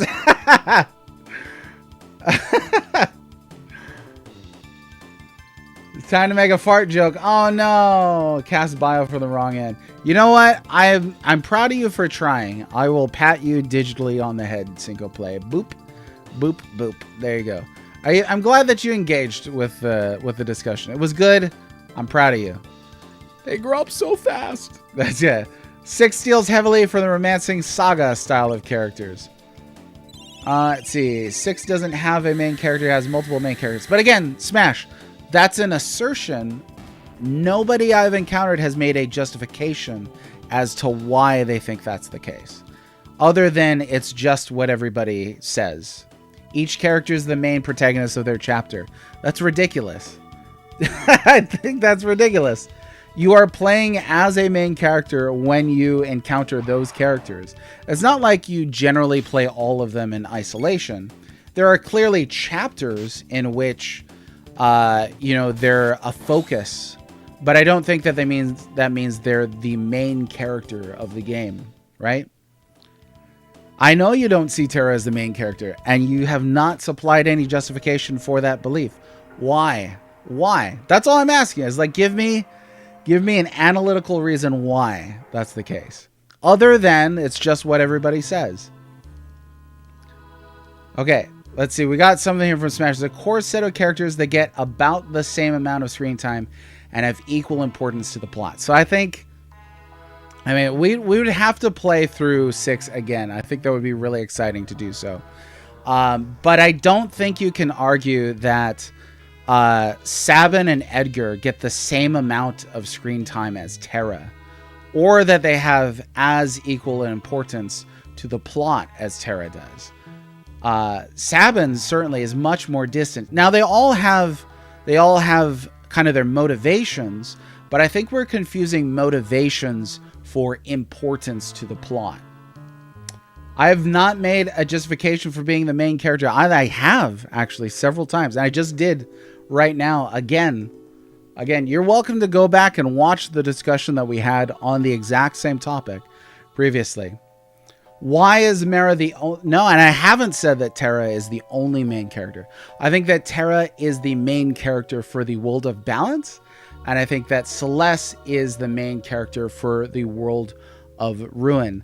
I think that comes down to their central themes, the direction of the plot, the fact that they're POVs, a whole range of reasons supporting characters and their interaction with them. The game absolutely spends the most time with those characters in those settings. So again, like with Return of the King, or the Two Towers, because that's easier. It doesn't jump between like 4 or 5 different settings. The Two Towers jumps between Aragorn and then the Hobbits, Merry and Pippin, and then it'll jump to Frodo and Sam. I think it's pretty clear that Frodo is the main character for that. And I'm bringing up Lord of the Rings because I'm reading it right now. You have primary characters and second characters. So primary characters would be, I think, the main characters. And I've used main cast or core cast, right? But I absolutely think that Locke and Terra are not the same thing functionally in the game. You absolutely can finish the game without Terra. You know why? Because Celeste is the main character for the second half of the game. That's absolutely the case. You could finish Chrono Trigger without Chrono, but Chrono is clearly the protagonist of Chrono Trigger, right? So, like, I could see there. Okay, Cap Supreme says, this is a joke answer. Terra's the main character because her theme has the FF theme in her character theme. Well, there's that. There's that. Y'all are making me want to play through 6 again and absolutely take a look at it. Chapter 1, Terra. Chapter 2, Edgar. Chapter 3, Sabin. I mean, Chapter 2, Edgar isn't even nearly as long as Chapter 1, Terra is, if you're breaking it down like that. Now you're saying Chapter 3, 2 is Cyan? The order in which they're introduced doesn't matter. You're welcome to say that. You could say exactly the same thing about Van, but I wouldn't call him the main character of 12, just a POV character. And for that, we're clearly in agreement. I mean, I think the way that the story in 12 is structured is that Vaughn is the POV character, but he is not the protagonist of the story, the one to whom the plot means the most. That's absolutely Terra for the first thing. Again, you cannot tell me that Sabin has got equal screen time with Terra at all. It's just not the case. I mean, for one, you meet him like much later in the game than you do meet Terra. They quantitatively do not have the same screen time. And yeah, there's quite a bit. So, hey, this is great, exciting inspiration to replay Final Fantasy VI again. I am not going to make any promises. I will say, I'm not going to jump from Chrono Trigger to Final Fantasy VI. That's spoiling ourselves a bit too much, I think. After this game, I am going to have to play... I'm going to have to play Secret of the Stars or a CRPG, more likely, because there's a lot of meh that I still need to get through for the rest of the Super Nintendo RPG canon. And if I don't, I know that's going to backfire. I know that I'm going to eventually reach a point to where I've got like 5 Secret of the Stars back to back. Like my nightmare, and I will actually wake up in the middle of the night, sweating, heavy breathing over this. I will wake up in the middle of the night thinking, oh shoot, I've got to play 2 Might and Magics, 2 Ultimas, and Secret of the Stars back to back to back to back to back. And that doesn't sound fun at all. Paladin's Quest, I'm going to use that one as a palate cleanser for sure. But I really think the next one is going to have to be one of the 2 Ultimas or one of the 2 Might and Magics. It's absolutely going to have to be the case. Because if not, it really is gonna backfire. Got the Medether. And yeah, that would be terrible. I would love to finish. I'd also love to finish on a high note. So I know Terranigma is left, and that's probably the best game that I haven't played yet. Based on, I mean, one of the good things that I'd like to base some of that on is just like general critical consensus that is built up over 30 years. I think that's fairly trustworthy, especially when it's from people that I trust. But with that one last, that means even Secret of the Stars is going to have to be a palate cleanser, which is kind of mind-blowing to think about. Oh, man. And like just coming off of Wizardry as well, man. So somebody told me, I think it was in Might and Magic 3, that there's a game-breaking bug in Might and Magic 3, where it'll just like crash and then corrupt your save, and that's horrifying to think about. I know I had it all written out at one point. I had the rest of my plot written out as far as what I was going to play next. I could always use a game that I'd already played as a palate cleanser. Like, for instance, I'd love to replay through Ogre Battle. I played it fairly recently, but there's so much you could do, so much variety in Ogre Battle. Oh yeah. That I'd be down to play that one again. I think I got the second best ending on Ogre Battle last time I played it.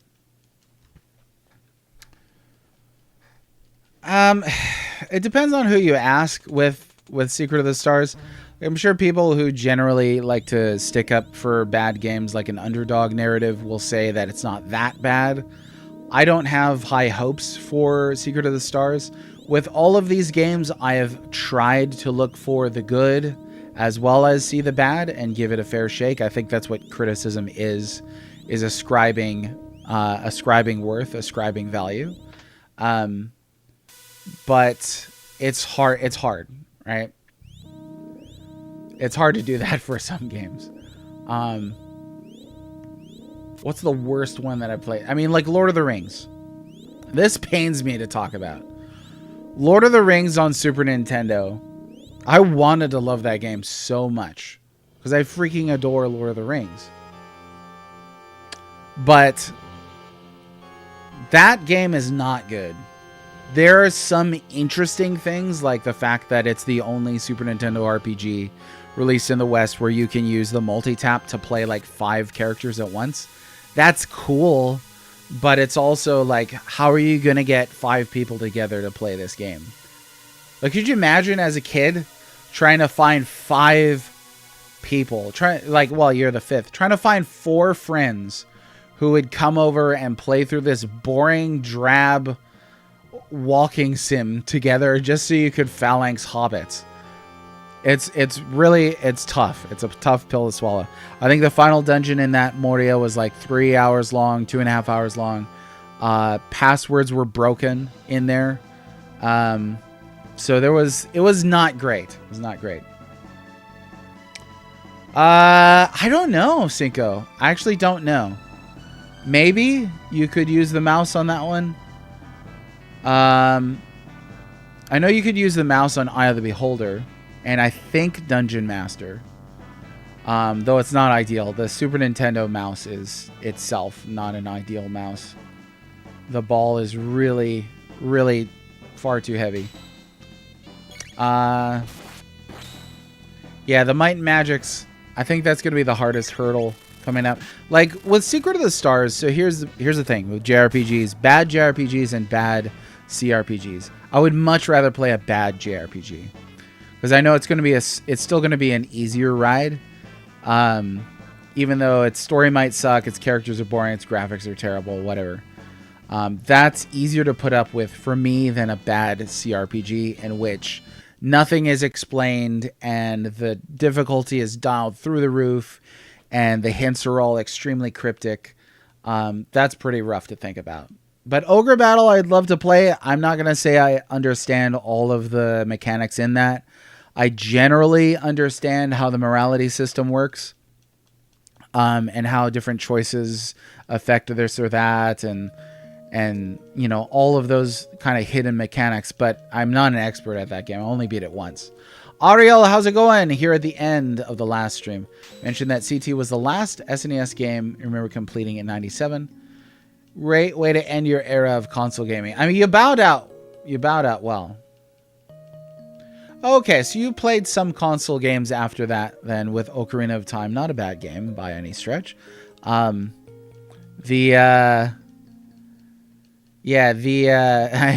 out with Chrono Trigger is definitely a great power move. Oh, okay. I was like, something's going on. I'm like stuck here. All right, so we're not going to get to the second Lavos ending today. I may be able to... What time is it? No, I don't think I will. I don't think I will. I'm going to need to still get through the race, pick up Robo. We're not going to worry about Death Peak right now. But I would still need to get Robo and finish the lab dungeon. And that's just not going to happen today. Yeah, revisiting the classics is awesome. It's been exciting for me to revisit the classics with the younger generation and see my kids, my brother's kids, other people's children interact with these games that were around before they were born. You know, a lot of us were kind of there when gaming really started taking hold and remember this time. But, you know, now my kids are growing up with you know, my eldest played Chrono Trigger, but then he'll also go and play Minecraft, or they're playing Mario Kart World. So they have a huge range of experiences. Whereas for me, that was, you know, like DOS and Commodore 64, Game Boy, NES, Super Nintendo in my formative years. Now, I really don't want to mess this up again. Okay, tried playing Ogre Battle, but couldn't get my units to have the proper alignment to advance to other classes I wanted. Yeah, so it's tricky. There are things in that, like using one powerful unit to kind of like pick off everything. That'll affect your morality system, having like a steamrolly unit. Your behavior with your leader will affect your morality. Camping apparently affects your morality. Like camping on a town. Is your brother older than... No, so I have two younger brothers. So I have one younger brother who's 2 years younger than me and one who's 15 years younger than me. So the one who's 15 years younger than me, he's practically from a different generation. He was born in 2000. I was born in 85. So his experience, you know, watching him interact with the classics has been really interesting. He did not grow up with platformers or Japanese RPGs. He grew up playing a lot of shooters and stuff like that. So watching him engage with Mega Man or Chrono Trigger has been real interesting. March of the Black Queen and Person of Lordly Caliber are two of my secret favorites. So I don't think I've ever played Person of Lordly Caliber. Is that the Ogre Battle 64? Have not played that one. Now, unless anybody has a better idea, we're going to go with HD 2D for Robo here, which should be pretty fun, methinks. Oh, what the heck. Luminaire those. You played Ogre Battle in a very immoral fashion then. Yeah. No, all of the ways that you would think to improve your odds are going to generally, it seems like, be the evil, moral, slanted way. And bear in mind, this is based off of memory that's a couple years old at this point. So somebody may be listening to this and be like, well, that's not technically correct or that's not accurate. And I'm totally willing for that to be the case. But yeah, for now, I think that that's generally it. So, and then as you know, I mean, you got to have certain morality alignments in order to get certain enemy or certain character units. So like ninja have to be evil. Ghosts, I think, are another one. Witches, stuff like that. Problem is vampires. Problem is a lot of those are really cool. Like vampires are awesome. Or you try and get a lich, like those are cool. And then the game will also give you characters of different moralities, and so you got to kind of be picky and choosy there as well.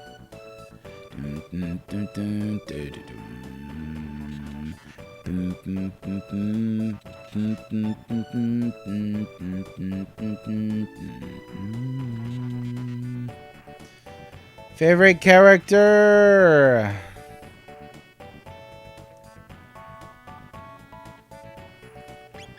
Okay, let's see here. H. Oh, yeah. Hobo? Okay, sorry. HD 2D.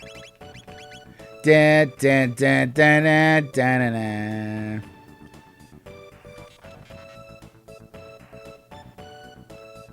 I like that, HD 2D. We should play it again, just embrace evil and give it the units it can't get. Yeah, I think it's hard if you're going to try and get all the different unit types. That could be a little difficult. And then Ogre Battle's hard. There are some maps later in the game that are pretty darn difficult. It's not an easy game. There's a lot of variables and such.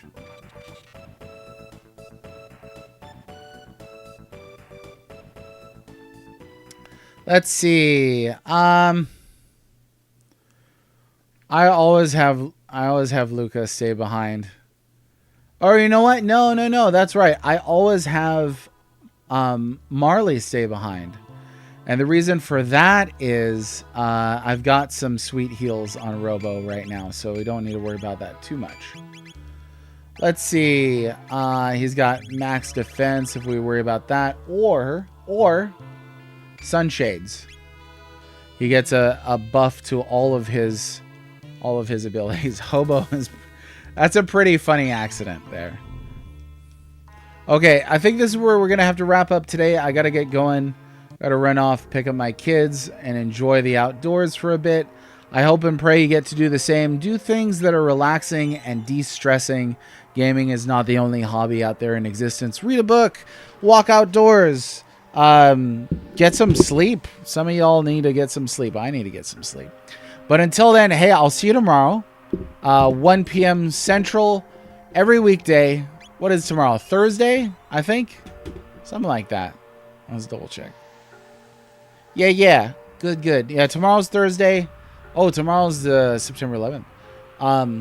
I'll see you then. Take care of yourselves. Thanks for always popping in. Thanks for bringing the discussions. I wholeheartedly enjoy talking about the high topics. So please always bring those to show up. I may wholeheartedly disagree with you. I may wholeheartedly agree with you. That's the beautiful thing about being an individual human being. So until then, toodles.